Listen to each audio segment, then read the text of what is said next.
ठरलं तर मग या मालिकेचा आजचा म्हणजे 10 जुलैचा भाग तुम्ही बघत आहात आणि अरेच्या मी जरा सरप्राईजच झाले, कारण डायरेक्ट त्यांनी आज कोर्टरूम दाखवलंय. तर बघा, आज अर्जुनने चौकार आणि षटकार मारल्यात साक्षीच्या विरोधात पुरावे शोधून. सायली मधुभाऊंना सुरुवातीला सांगत असे की मधुभाऊ आता ताण नाही घ्यायचा, सगळं नीट होणार आहे. मधुभाऊ म्हणतात देव आपल्या पाठीशी आहे ना बेटा, मग सगळं चांगलं होईल. चैतन्य आता जरा गंमत करतो आणि म्हणतो मधुभाऊ देवाचं नाही माहित मला, पण ॲडव्होकेट अर्जुन सुभेदार तुमच्या मागे खंबीरपणे उभे आहेत बरं का मधुभाऊ, आणि ते निकाल तुमच्या विरोधात जाऊच देणार नाहीयेत. मधुभाऊ निकाल सोडा, अहो तुम्ही तर एकेका हिअरिंगला फक्त मजा बघा. अर्जुन अशी फटकेबाजी आणि आतिषबाजी करणार आहे ना, तुम्ही बघतच राहाल. चैतन्य जरा गंमत करतो आणि म्हणतो मी सांगतो मधुभाऊ, माझा शब्द आहे तुम्हाला, 7 जन्म हाच जावई मिळावा ना, म्हणून तुम्ही वडाला फेरे घालाल बघा. मधुभाऊ आता हसायला लागतात. इकडे बघा शत्रू पक्षाचे कसे धाबे दणाणलेत. आता देशमुखबाई आल्यात. मग मैपत म्हणतो आल्या का देशमुखबाई? अहो देशमुखबाई, ओ देशमुखबाई, आज काही घोळतं होणार नाही ना? दामिनी चिडून म्हणते तुम्ही तोच प्रश्न मला किती वेळेला विचारालो, मी त्याचं उत्तर दिलंय ना तुम्हाला आधीच. प्रिया आता सगळ्यांना घाबरवते आणि म्हणते तुम्हाला सगळ्यांना कळत नाहीये का? तुम्ही का सिरियसली घेत नाही आहात मला? तुम्हाला वॉर्न करते मी, अर्जुन सायलीला कसले तरी पुरावे मिळाले बघा. आज अर्जुनने त्यामुळे अर्जंट हिअरिंग मागून घेतलं की नाही? दामिनी आता प्रियाला म्हणते चुप्प बसायचा. हिअरिंग मागवून घेतलंय म्हणजे त्याच्या हाताला नवीन लागलंय असा त्याचा अर्थ होत नाही. कदाचित अर्जुनच्या नाकातोंडात पाणी गेलं असेल असाही अर्थ होऊ शकतो. आता नागराज म्हणतो नाही हे बघा मॅडम, तुमच्या या कॉन्फिडन्समुळे धीर येतोय आम्हाला, पण पुढे काय वाढवून ठेवलंय ना याचा अंदाज नाही येते आता आम्हाला. आता ही साक्षी पण खूप घाबरलेली असते बरं का. साक्षी म्हणते मॅम खरंच अर्जुनला माझ्या विरोधात काही पुरावा तर मिळाला नसेल ना? दामिनी चिडून म्हणते ए बाई, हे बघ तू आता पुन्हा पॅनिक होऊ नकोस. मैपत म्हणतो ओ देशमुखबाई, तुम्ही त्या अर्जुन सुभेदारला ना लय हलक्यात घेताय बघा. त्याला जर साक्षीच्या विरोधात काही सापडलं असेल तर तो कोर्टात आपल्या चिंदड्या उडवू शकतो, लय महागात पडाल देशमुखबाई. आता लगेच देशमुखबाई ते ऐकतात आणि म्हणतात ओ मैपत शिखरे, तुम्ही धमकी देताय मला? हिअरिंगच्या आधी धमकी देताय कोर्टाच्या आवारामध्ये? आता दामिनी लगेच बॅकआउट पण करू शकते बरं का प्रेक्षकांनो, हे साक्षीला कळलंय. साक्षी म्हणते नाही मॅडम, त्यांना तसं नव्हतं म्हणायचं, पण खरंच सांगते आम्हाला ना खूप टेन्शन आलंय. दामिनी म्हणते हे बघा तुमचे टेन्शन्स कमी करायचेच पैसे घेते मी, आणि साक्षी आज अर्जुनचे आतमध्ये जे ततपप होणार आहे ना त्यामुळे तुमचे पैसे वसूल होतील असं ती बोलते आणि निघून जाते. प्रेक्षकांनो असं नाही वाटत आहे का दामिनी खूपच हलक्यात घेते अर्जुनला? पण बघा याचे परिणाम तिलाच भोगावे लागणार आहेत. पुढे बघा काय झालं. दामिनी गेल्यावर प्रिया आता खूप पॅनिक झालेली दाखवली आहे बरं का. प्रिया म्हणते सगळे प्रॉब्लेम ना या दामिनीमुळे होता. या बाईला 30 दिवसात केस संपव असं म्हणायची काही गरज होती का? हिच्या इगो पायी ना आपण सगळे जेलमध्ये जाणार आहे. मैपत चिडतो आणि म्हणतो ए चिचुंद्रे, अगं ए शुभ बोल ना. प्रिया म्हणते तुम्हाला काही कळतं का? काल अर्जुन सायली रिसॉर्टमध्ये गेले होते, त्यांच्या चेहऱ्यावर वेगळीच चमक आहे, कुठून शुभ बोलू मी? मैपत म्हणतो ओ नागराज शेठ, या चुचुंदरीला ना थोबाड बंद करायला सांगा, नाही तर या कोर्टाच्या भिंतीतच चिरी ना मी हिला. आता प्रिया म्हणते काय हो अण्णा सर, प्रत्येक वेळेला मला शांत बसवता, नेहमी मला धमक्या देता. हे बघा हिम्मत असेल ना तर अर्जुनला या मातीत चिरून दाखवा तुम्ही. नाही ते तर तुम्हाला जमणारच नाहीये. आता मैपत तिला आता मारायसाठी म्हणून हात उचलतो. नागराज आता त्याला म्हणतो ए गप्प बस मैपत, गप्प बस, तुझं घर नाहीये हे, चल ए प्रिया चल आज चल. साक्षी म्हणते अण्णा शांत बसा ना जरा. आता बघा प्रियाची कशी फजिती होते. नेमकं आता प्रिया कोर्टात जायला लागते ना तेव्हा तिकडनं रविराजांची गाडी आली आहे. आता रविराज तिथे उतरतात आणि प्रिया इकडनं टर्न घेत असते कोर्टात. आता एकदम साक्षीचं लक्ष जातं रविराजांकडे. साक्षी पटकन कव्हर अप करते प्रियाला आणि नागराजला, ते सगळे सोबत येत असतात ना. बघा कशी पळाली आहे प्रिया. आता लगेच मागे लपते प्रिया आणि अण्णा आणि साक्षी असे पाठमोरे उभे राहतात मुद्दाम. आता रविराज गेलेत याची खात्री करून घेतात ते कोर्टात. आणि मग हे मागवून कोर्टात जातात. बघा कशी घाबरते. हिचं जर सत्य समोर आलं ना तिला पळता होईल थोडी होणार आहे. आता साक्षी आणि मैपत खात्री करून घेतात रविराज गेले कोर्टात आणि मग प्रिया आणि नागराज हळूच बाहेर येतात. प्रियाची सॉलिड तंदरली आहे बरं, बळजबरीच ही घाबरतीये. मला काही कळलंच नाही प्रिया म्हणते कशी. मला ना आता भीती वाटतेय. मला असं वाटतंय की आता मला ना थोडी थोडी फाशी होणार आहे. चला आता आत, नाही तर गोंधळ नको व्हायला काही. मैपत असं चिडतो आता. ए चल तू निघा आधी. मैपतचे एक्सप्रेशन फार आवडले मला. आता लगेच नागराज आणि प्रिया गेले बरं का आतमध्ये. रविराज आता प्रियाला म्हणतात तिथे बसल्यावर, काय ग एवढा का उशीर झाला तुला, आता येतेस तू. आता ही काय कारण सांगते बघा. ही म्हणते कशी, बाबा घरची कामं ना जरा आवरून आले म्हणून उशीर झाला. रविराज म्हणतात हा बैस बैस आता शांत बैस. त्यांना माहिती घरात काय काय काम करते आणि काय काय नाही. त्यांचं सुद्धा एक्सप्रेशन बघायसारखे होते. तर आता होणार सुरुवात. अर्जुनने हिअरिंग का मागवून घेतलंय त्यासाठी आता तो जे काही युक्तिवाद करतो ना भारी दाखवलाय प्रेक्षकांनो. आता बघा कोर्टात आल्या आल्या अर्जुन म्हणतो, मिस देशमुख काय झालंय की तुम्ही बरं केलं एका अर्थी ही केस लवकर संपवण्यासाठी रिक्वेस्ट केली. नाही म्हणजे माझ्यासाठी ही केस संपणारच होती लवकर, पण आता फक्त काही दिवस सत्य काय आहे ना ते कोर्टासमोर आता लवकरच येणार आहे. आता सगळेजण असे अर्जुनकडे आणि दामिनीकडे बघताय. अर्जुन म्हणतो, मग तुम्ही आणि तुमचे क्लायंट निकालासाठी तयार राहा बरं का. अर्जुनने एक अलर्ट केलंय म्हणा किंवा वॉर्निंग दिली आहे दामिनीला. तर दामिनी पण काही कमी नाहीये. ती अर्जुनला पलटवार करून उत्तर देते आणि म्हणते, काय आहे ना ॲडव्होकेट सुभेदार, अहो आमची तयारी कधीची झाली आहे, फक्त तुमच्या तयारीचा प्रश्न होता. ती तयारी झाली आहे का ते कळेलच म्हणा आता. आता असं म्हणून दामिनी तिचं काम करायला लागते. अर्जुन तिला ऑल द बेस्ट म्हणतो आणि त्याच्या जागेवर जाऊन बसतो. नंतर युअर ऑनर आलेत बरं का. पण आता इथे जरा मला खटकलं, कारण अर्जुनने हिअरिंग मागितल्यानंतर पहिलं ओपनिंग स्टेटमेंट अर्जुनचं असायला हवं ना. म्हणजे मला माहिती नाही बरं का ते नेमकं काय आहे कोर्टाचं वगैरे. पण आता सुरुवातीला दामिनी उठून उभी राहते कारण जजने तिला आवाज दिला, ॲडव्होकेट दामिनी देशमुख. मग दामिनी उठून उभी राहते आणि म्हणते, युअर ऑनर मी काय ओपनिंग स्टेटमेंट देणार, मला जे काही सांगायचं होतं ते मी गेल्या हिअरिंगमध्ये सांगितलंय. आणि ॲडव्होकेट अर्जुन सुभेदार यांना ना खूपच हौस आहे कोर्टाचा वेळ वाया घालवायची, सारखं सारखं हिअरिंग घ्यायची. आम्ही दरवेळेला बोलतच राहू हिअरिंगमध्ये, असं नाही ना होणार युअर ऑनर. आम्हाला जे काही पुरावे सादर करायचे होते, जे काही आम्हाला म्हणायचं होतं ते आम्ही सगळं कोर्टात सादर केलंय आतापर्यंत. त्यातनं एवढंच कळतंय मिलॉर्ड की मधुभाऊंनीच विलासचा खून केलेला. त्यामुळे माझी तर कोर्टाला एवढीच विनंती आहे की साक्षी शिखरे यांची निर्दोष मुक्तता करण्यात यावी आणि मधुकर पाटील यांना कठोरातली कठोर शिक्षा व्हावी. दुसरं मी काय बोलणार मिलॉर्ड. आता असं बोलून ही खाली बसली आहे बरं का दामिनी. आता बघा अर्जुनने सुरुवात केली आहे. आता दामिनी दॅट्स ऑल म्हणून खाली बसली आहे. मग अर्जुन उभं राहतो आणि म्हणतो, काय आहे मिलॉर्ड, ॲडव्होकेट देशमुख यांनी किती जरी सांगितलं केस संपलीये तरी असं होणार नाही ना मिलॉर्ड. काय आहे ना, कारण आमच्याकडे असे काही पुरावे आहेत त्यामुळे ही केस 180 डिग्रीने फिरू शकते. अर्जुन आता जेव्हा असं बोलतो तेव्हा महिपत, रविराज, नागराज सगळ्यांचं लक्ष आता त्याच्याकडे वेधलंय. अर्जुन म्हणतो, मला काही प्रश्न विचारण्यासाठी मिस साक्षी शिखरे यांना इथे बोलवायचंय. आता हे जज साहेब परवानगी देतात. पण आता बघा कसे धाबे दणाणलेत सगळ्यांचे. प्रिया म्हणते, बापरे आता काय होणार. नाही म्हणजे अर्जुन समोर कोलमडेल ना. साक्षी ती घाबरली आहे आधीच. अरे प्रिया एवढी काय उड्या मारतीये काही समजेना मला. आता बघा नागराज म्हणतो, अगं ती काही घाबरणार नाही, साक्षी मैपतची पोरगी आहे, तू नको टेन्शन घेऊ. आता मैपत कसा बघतोय बघा अर्जुनकडे. प्रत्येकाच्या चेहऱ्याचे हावभाव त्यांनी दाखवलेत आणि साक्षी प्रचंड घाबरलेली आहे प्रेक्षकांनो. कारण ऑलरेडी तिला बराच मोठा धक्का बसला ना, ती जेलमध्ये गेली आहे वगैरे त्यामुळे. आणि त्यातनं आता अर्जुनने तिला एवढे उलटसुलट प्रश्न विचारले की ती गांगरून गेली आहे. रॅदर तिचं चांगलंच ततपप झालंय. तर बघा आता साक्षी तिथे आली. आता काय होतं माहिती का, सीन मध्ये असे काही जे फोटोज असतात ना ते येत राहतात. त्यामुळे मला मध्ये थोडी कमेंट्री करावी लागते, ज्यामुळे तुम्हाला फोटो सहित व्यवस्थित कळेल म्हणून. तर नागराज प्रियाला म्हणतो, नको टेन्शन घेऊ, ती मैपतची पोरगी आहे, तू बघ आता काय होतंय ते. बघा आता अर्जुनने सुरुवात केली आहे साक्षीला प्रश्न विचारायला. अर्जुन म्हणतोय, सो मिस साक्षी शिखरे, मागच्या वेळेला तुमच्या वकील ॲडव्होकेट देशमुख यांनी खुनाच्या दिवशी काय काय घडलं होतं ते सगळं सांगितलं होतं.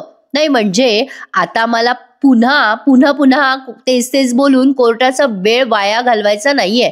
त्यामुळे मी थेट मुद्द्यावर येतो. काय आहे ना साक्षी शिखरे, एक एक प्रॉब्लेम आहे बघा आणि एक प्रश्न आहे. तो प्रश्न ना मला खूपच सतावतोय. म्हणजे आय एम शुअर माझ्या प्रश्नाचं उत्तर तुम्ही देऊ शकाल किंवा तुमच्या ॲडव्होकेट देशमुख देऊ शकतील. नाही म्हणजे त्या दिवशी रिसॉर्ट मधनं निघालात आणि 2 तासासाठी बाहेर कुठेतरी गेलात. ते 2 तास तुम्ही नेमक्या कुठे गेल्या होता साक्षी शिखरेजी, सांगाल का जरा कोर्टाला? साक्षी आता घाबरतीये अर्जुनच्या या प्रश्नाला. आता तिला उमजे ना की काय उत्तर द्यावं. आणि पुन्हा एकदा विलासचा खून कसा झाला इथे जरा काही सेकंद आपल्याला व्हिज्युअलाइज करून दिलाय. साक्षीच्या हाताने गोळी झाडली जाते आणि ती गोळी एक्झॅक्ट विलासच्या पोटाला जाऊन लागते. मधुभाऊ आणि विलास जेव्हा असे एकमेकांसोबत हातापाई करत असतात ना त्या बंदुकीसाठी, तेव्हा आता तो प्रसंग व्हिज्युअलाइज केला आणि साक्षी घाबरते. साक्षीकडे या प्रश्नाचं उत्तरच नाहीये, ती काहीच बोलत नाहीये. आता साक्षी तो प्रसंग आठवतीये आणि तिची तंद्री लागली आहे. अर्जुन म्हणतो, साक्षी शिखरे, अहो साक्षी शिखरे, मी तुम्हाला काहीतरी विचारतोय. ते 2 तास कुठे होतात? कुठे तुम्ही कुठे होतात? काय नाही म्हणजे या आधी पण तुम्ही बऱ्याचदा असं सांगितलंय. म्हणजे मला आठवते 3 वेळेला नाही का मिलॉर्ड, 3 वेळेला साक्षी शिखरे यांनी कोर्टामध्ये खोटी साक्ष दिली आहे या प्रसंगासाठी. कशाला हो साक्षी शिखरे, खरं खरं बोलून टाका ना. काय प्रॉब्लेम काय तुमचा? नाही म्हणजे तुम्हाला असं वाटतंय का की खरं सांगितल्यावर तुम्ही अडकाल वगैरे, काही प्रॉब्लेम होईल असं काही वाटतंय का साक्षी शिखरेजी? आता मैपत बघा कसा रागाने बघतोय अर्जुनकडे आणि दामिनी सुद्धा. नागराज प्रियाला प्रचंड टेन्शन आलंय. आता बघा साक्षीला घाम फुटलेला असतो. अर्जुन म्हणतो, काय झालं? अरे बापरे, तुमच्या चेहऱ्यावरनं तर दिसतंय तुम्ही खूपच घाबरलाय साक्षीजी. आता अर्जुन बघा कसा मॅन्युप्युलेट करायला जातो साक्षीला. काय झालं मॅडम, कोरड पडली आहे का घशाला? पाणी मागव. चैतन्य पाण्याचा ग्लास पुढे करतो. आता लगेच अर्जुन म्हणतो, ज्यूस वगैरे मागवू का तुम्हाला? मग साक्षी म्हणते, नाही नको. आणि मग अचानक अर्जुनचा आवाज चढतो आणि अर्जुन म्हणतो, मग ते 2 तास कुठे गेला होतात तुम्ही? ते का नाही सांगत आहात तुम्ही कोर्टाला? मान्य करा की 2 तास तुम्ही आश्रमातच होत्या. हे तुम्ही कोर्टाला सांगत नाही आहात मिस साक्षी शिखरे. आता जेव्हा अर्जुनचा आवाज चढतो ना तेव्हा लगेच दामिनी ऑब्जेक्शन घेते आणि म्हणते, ऑब्जेक्शन मिलॉर्ड, ॲडव्होकेट अर्जुन सुभेदार यांना अपेक्षित आहे असं उत्तर माझ्या क्लायंटनी द्यायला हवं का? नाही म्हणजे हे काय चाललंय काय? अर्जुन म्हणतो, ठीक आहे, काहीच प्रॉब्लेम नाही. जर तुमच्या क्लायंटला काही सांगायचं नसेल कोर्टाला तर मला काहीच प्रॉब्लेम नाहीये. ठीक आहे, मी सांगतो आता कोर्टाला. रॅदर माझी खात्रीच आहे ना, खुनाच्या रात्री या साक्षी शिखरे रिसॉर्ट मधून निघाल्या आणि हे बघा मी पुन्हा रिपीट करतोय बरं का, मी साक्षी शिखरे रिसॉर्ट मधून निघून वात्सल्य आश्रमात नक्कीच गेल्या नव्हत्या. आता अर्जुनने अचानक त्याचं स्टेटमेंट बदलल्यावरती सगळे शॉक झालेत. आता इथे ते तबल्याचं म्युझिक भारी वाजवलंय बरं का त्यांनी, ढेटिटिंग असं ऐकू आलंय मस्त. आता सगळे सरप्राईज होऊन अर्जुनकडे बघतात. त्यामुळे सगळ्यांचे भांबवलेले चेहरे दाखवलेत. रविराज, प्रिया, नागराज, दामिनी, मैपत, एव्हरीबडी, सायली सुद्धा. आता अर्जुन म्हणतो, नक्कीच या आश्रमात गेल्या नसतील ना? मग आता पुढे ते जज म्हणतात, तर पुढे काय सांगायचंय तुम्हाला? अर्जुन म्हणतो, मिस साक्षी शिखरे, काय झालं? काय सरप्राईज झालात की काय? का शॉक झालात? साक्षी बघतच राहते अर्जुनकडे. आता अर्जुन पुढे म्हणतो, शॉक बसला असेल ना? काय हो साक्षी शिखरेजी, अपोजिशनचा लॉयर स्वतःच सांगतोय ना की तुम्ही रिसॉर्ट मधून निघून 2 तास गायब होतात, आश्रमात गेला नव्हतात. हे मी बोलतोय म्हणून सरप्राईज झाल्यात का? खरंय हो, खरंय, हे खरंय. कारण सांगू का त्याचं? कारण खुनाच्या दिवशी तुम्ही रिसॉर्ट मध्येच गेल्या नव्हत्या. आता बघा प्रेक्षकांनो, या साक्षीने तारीख बदलली आहे हे अर्जुनने कसं घुमवून फिरवून सांगितलंय. सगळ्या जणांना प्रश्न पडलाय की नेमकं अर्जुनला सांगायचंय तरी काय? नागराज आता विचार करतो, काहीच झालेलं नाहीये, याने उगे टाइमपास केलाय. आता बघा साक्षी गडबडते आणि म्हणते, हे बघा ॲडव्होकेट अर्जुन सुभेदार, तुम्ही ना खूप असं कन्फ्युजिंग बोलताय. मी स्टेटमेंट दिलं होतं ना की मी पार्टीसाठी गेले होते इव्हिनिंग स्टार रिसॉर्ट. मी जेव्हा तिथे होते म्हणजे मी तुम्हाला त्याचे पुरावे सादर केलेले आहेत. 2 तास मी कुठे होते त्यासाठी. आणि तसंही माझी जी कारणं आहेत ना ती जरा पर्सनल आहेत. आता हे सगळं साक्षी एक्झॅक्टली असंच बोलतेय. म्हणजे तिला उमजे ना की अर्जुनला उत्तर द्यावं तर काय द्यावं. आता तिने ते उत्तर दिलंय की हे कारण पर्सनल आहे, त्यामुळे ती फसली आहे. दामिनी आता चेहरा जरा वेडावाकडा करते बरं का, जेव्हा साक्षी बोलते असं पर्सनल वगैरे. साक्षी म्हणते मी मी कोर्टापुढे नाही सांगू शकत ती ती सगळी कारण. आता अर्जुन म्हणतो ओ पर्सनल रिझन. तर साक्षी म्हणते हो हो पर्सनल रिझन होतं माझं. अर्जुन म्हणतो अच्छा ठीक आहे, आत्ताच तुम्ही म्हणालात की तुम्ही पुरावे सगळे सादर केलेत ना, तसे नाही तेच पुरावे ना जे तुमचे आधीचे वकील 3दा त्यांनी तुम्हाला सांगितलं की कोर्टात खोटी साक्ष द्या. नाही म्हणजे तेच पुरावे तुम्ही सादर केले ना कोर्टामध्ये मॅडम. बरोबर बोलतोय ना मी साक्षी शिखरेजी. आता बघा साक्षी गोंधळून जाते. अर्जुन म्हणतो काय झालंय माहितीये का मिलॉर्ड, यांच्या त्या वकिलाने कोर्टामध्ये एक पेनड्राईव्ह सुद्धा दाखवला होता. त्यामध्ये त्या पार्टीचे काही फोटोग्राफ्स होते, काही फुटेजेस होते. नाही त्या फोटोज पैकी एका फोटोमध्ये मागे असं इव्हिनिंग स्टार रिसॉर्ट असं दिसत होतं. नाही म्हणजे आय एम डाऊट नाही की ते फोटो त्या पार्टीचेच होते, बरोबर ना साक्षीजी. तर साक्षी म्हणते हो हो हो बरोबर. अर्जुन म्हणतो आणि तुमच्या त्याच वकिलांनी ते रिसॉर्टचे एंट्री रजिस्टर वगैरे पण सबमिट केले, बरोबर ना. साक्षी गडबडून जाते आता, पण जरा घाबरली आहे ती. तर ती म्हणते हो. मग अर्जुन म्हणतो ऍक्च्युली काय झालंय माहिती का मिलॉर्ड, माझ्यासाठी हे सगळं ना जरा सरप्राइझिंग आहे. कारण त्या हॉटेलचा जो डेटा आहे ना तो मॅन्युअली लिहिला गेलाय. नाही म्हणजे आजकाल सगळं डिजिटल केलं जातं आणि त्या 5 स्टार रेस्टॉरंटमध्ये डिजिटली सेव्ह न करता मॅन्युअली रजिस्टरमध्ये सेव्ह केलं गेलं हे सगळं. काय हो साक्षीजी सरप्राईजच आहे नाही का हो असं केलं असेल त्यांनी, काय म्हणजे काय कारण काय असेल. आता साक्षी काहीच बोलत नाही. मग अर्जुन काही सेकंदाने म्हणतो बरं ठीक आहे जाऊ द्या, तुमच्या त्याच वकिलाने तारीख आणि वेळ मेन्शन नसलेले फूड बिल जे आहेत ना ते पण सबमिट केले होते कोर्टामध्ये. म्हणजे तिने जे काही खाल्लं पिल्लंय ना त्याचं बिल. अर्जुन पुढे म्हणतोय तुम्ही या पुराव्याबद्दलच बोलताय ना साक्षी शिखरेजी. साक्षी मग म्हणते हो. अर्जुन म्हणतो सगळ्यात महत्वाचं एक CCTV फुटेज ते सुद्धा कोर्टात सादर करण्यात आलं होतं. त्यात क्लिअर दिसत होतं की साक्षी शिखरे 8:03 त्या इव्हिनिंग स्टार हॉटेलमध्ये गेल्या आणि पहाटे 2:46 त्या बाहेर पडल्या. सॉरी प्रेक्षकांनो, 8:03 साक्षी रात्री त्या इव्हिनिंग स्टार मध्ये गेली आणि 2:40 ती रिसॉर्ट मधून बाहेर पडली. वेळ ऐकण्यात जरा माझी गल्लत झाली, सॉरी फॉर दॅट.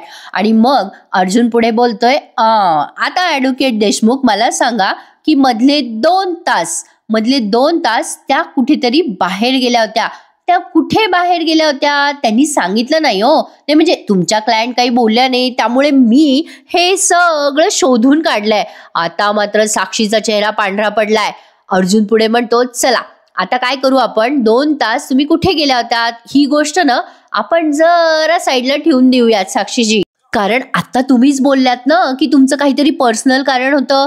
काय आहे ना मिलॉर्ड, मिस साक्षी शिखरे जे काही म्हणतायत त्यावर माझा, आय रिपीट बरं का मिलॉर्ड, मिस साक्षी शिखरे जे काही बोलतायत त्यावर माझा पूर्णपणे विश्वास आहे.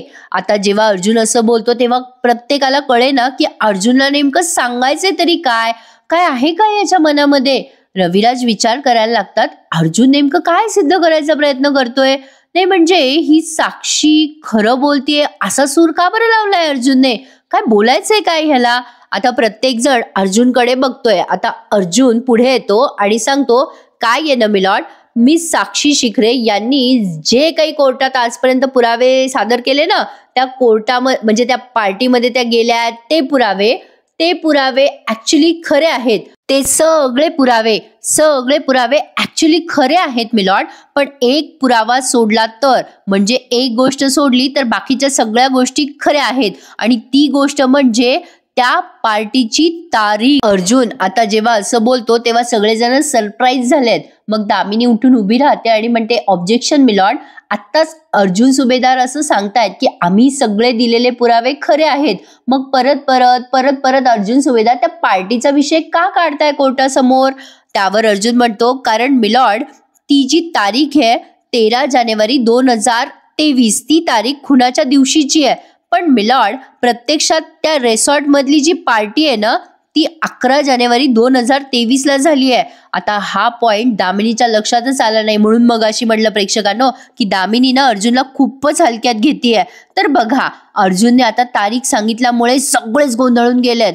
अर्जुन पुढे म्हणतो, ऍक्च्युली मिलॉर्ड, मिस साक्षी शिखरे यांनी जे काही आतापर्यंत कोर्टात पुरावे सादर केलेत ना, त्या रेस्टॉरंटचे फूड बिल, ते CCTV कॅमेऱ्याचे फुटेज, हे सगळं ना तारीख बदलून सादर करण्यात आलंय. म्हणजे 11 जानेवारीची तारीख बदलून त्यांनी ते सगळे पुरावे फोर्ज्ड आहेत मॅडम, म्हणजे ते बनावटी आहेत पुरावे, आणि त्यावरची तारीख बदलण्यात आली आहे. ती तारीख 13 जानेवारीची टाकण्यात आली आहे, कारण 11 जानेवारी 2023ला साक्षी शिखरे इव्हिनिंग स्टार रेस्टॉरंटमध्ये पार्टी करत होत्या. 13 जानेवारीला त्या रेस्टॉरंटमध्ये गेल्याच नाही.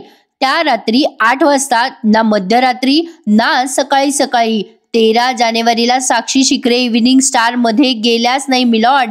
आता जेव्हा अर्जुन हे सगळं बोलतोय तेव्हा दामिनी शॉक झाली आहे बरं का प्रेक्षकांनो. डायरेक्ट तारीखच बदलण्यात आली म्हणल्यावर विषय संपला. पण काय म्हणता, इतक्यात संपेल का हे सगळं? तर नक्कीच नाही, कारण अजून साक्षीच्या गळ्यातलं पेंडंट बाकी आहे, आणि त्यातनं अर्जुन आणि सायलींनी मध्ये मध्ये जे काही पुरावे शोधले ना, ते टेलरकडे गेले होते, ते काय काय आता आपल्याला पण विसरायला झाले प्रेक्षकांनो. एवढे पुरावे अर्जुनने शोधलेत. आता हे सगळे पुरावे तो कसे कसे कोर्टात सादर करेल ते बघूयात. पण काय म्हणता प्रेक्षकांनो, साक्षीला या सगळ्या गोष्टीमुळे पुन्हा शिक्षा होईल का? तिचा जामीन रद्द होईल का? हे मला नक्की कमेंट करून सांगा. आता अर्जुन जेव्हा असं बोलतो तेव्हा साक्षी खूप घाबरलेली असते. रॅदर तिचा चेहरा रडवेला झालेला असतो प्रेक्षकांनो, आणि अर्जुनच्या या युक्तिवादावर त्यांनी हा एपिसोड संपवलाय. आता बघा पुढचा प्रोमो बघा. आता आपण कालच पाहिलं की रेस्टॉरंटचा जो मॅनेजर आहे ना, त्याची मदत घेतली होती अर्जुनने. त्यामुळे आता उद्याच्या भागामध्ये तो मॅनेजर स्वतः आलाय आणि तिथे साक्ष देतोय की ऍक्च्युली 11 जानेवारी 2023 या दिवशी साक्षी शिखरे आमच्या रेस्टॉरंटमध्ये पार्टी करायला आल्या होत्या. आमच्याकडे सगळे रेकॉर्ड आहे, CCTV फुटेज आहे. मग अर्जुन तिथे मिलॉर्डला सिद्ध करतो, मी साक्षी शिखरे 11 जानेवारी 2023 या दिवशी त्या रेस्टॉरंटमध्ये होत्या, 13 जानेवारीला नाही. हे मी लॉक केलंय मिलॉर्ड, आणि हे आहेत मी साक्षी शिखरे यांचे 13 जानेवारीचे खरे रिपोर्ट. 13 जानेवारी 2023ला मी साक्षी शिखरे यांचं लोकेशन वात्सल्य आश्रमाच्या खूप जवळ दाखवत होतं मिलॉर्ड, आणि आता साक्षीने सगळे लोकेशन रिपोर्ट सुद्धा फेक सबमिट केले. हे अर्जुन उद्या कोर्टात सिद्ध करणार आहे. मैपत लाल बुंद झालाय प्रेक्षकांनो. अरे बापरे, आता मजा येणार आहे पुढचे एपिसोड बघायला. आणि प्रेक्षकांनो, जे नवीन प्रेक्षक आहेत त्यांना मी सांगू इच्छिते की आपल्या या चॅनलवर ठरलं तर मग या मालिकेचे फक्त खरे खुरे रिव्ह्यू दिले जातात. कुठल्याही प्रकारचे फेक रिव्ह्यू, फेक व्हिडिओ या चॅनलवर कधीही दिले जात नाहीत. काही प्रेक्षक आहेत ना, ते नवीन आहेत का काय आय डोंट नो, पण उगी काहीतरी कमेंट करायच्या आणि अपेक्षा करावी की आपल्या कमेंट ग्राह्य धरल्या जाव्या, हे चुकीचं आहे. कारण आपल्या चॅनलवर कधीच खोटे रिव्ह्यू दिले जात नाही. काही प्रेक्षकांचं असं म्हणणं आहे की तुम्ही जे बोलता ते मालिकेत कधीच दाखवलं जात नाही. हा मला फार मोठा जोक वाटला, पण ठीक आहे. खूप साऱ्या प्रेक्षकांनी माझ्यावरती विश्वास दाखवलाय आणि दाखवताय, या बाबतीत मी खूप नशीबवान आहे प्रेक्षकांनो. पण मला खरं तर हा विषय काढायचा नव्हता, पण जे नवीन प्रेक्षक आहे त्यांना मी पुन्हा सांगू इच्छिते की या चॅनलवर ठरलं तर मग या मालिकेचे फक्त खरे खुरे रिव्ह्यू दिले जातात, फेक रिव्ह्यू दिले जात नाही. मला इथे अर्जुन सारखं सिद्ध करावं लागतंय प्रेक्षकांनो. एनिवे, पण काय असतं ना, माझं मत मी मध्ये मध्ये मांडते म्हणूनच तर तो खास होतो ना रिव्ह्यू, नाहीतर असे कॉमन रिव्ह्यू देणारे पुष्कळ आहेत. पण चला, माझ्याकडनं बरेच जण बरंच काही शिकताय. मी असं ऐकलं की खूप जण माझी कॉपी करतात. चांगली गोष्ट आहे प्रेक्षकांनो, चांगल्या गोष्टी शिकायला हव्या, काय हरकत आहे नाही का? माझ्याकडनं बरेच जण शिकून घेताय, ही फार चांगली गोष्ट आहे. पण अजून मीच बऱ्याच गोष्टी शिकते, हे पण तितकंच खरं आहे. तर बघूयात पुढे मालिकेत काय काय होणार आहे. आजचा रिव्ह्यू कसा वाटला तुम्हाला नक्की सांगा, आणि आपण आपलं मत इथे मांडतो म्हणूनच आपलं चॅनल खूप खास आहे आणि इतरांपेक्षा वेगळं आहे, हे नक्कीच मला सांगावंसं वाटेल. तर बघा प्रेक्षकांनो, ठरलं तर मग या मालिकेचे सगळे रिव्ह्यू पुढे इंटरेस्टिंग येणार आहेत. त्यामुळे चॅनलला स्किप करू नका, व्हिडिओला स्किप करू नका, सबस्क्राईब करा आणि एन्जॉय करा. भेटूयात उद्या. तोपर्यंत स्वतःची टेक केअर करा. धन्यवाद.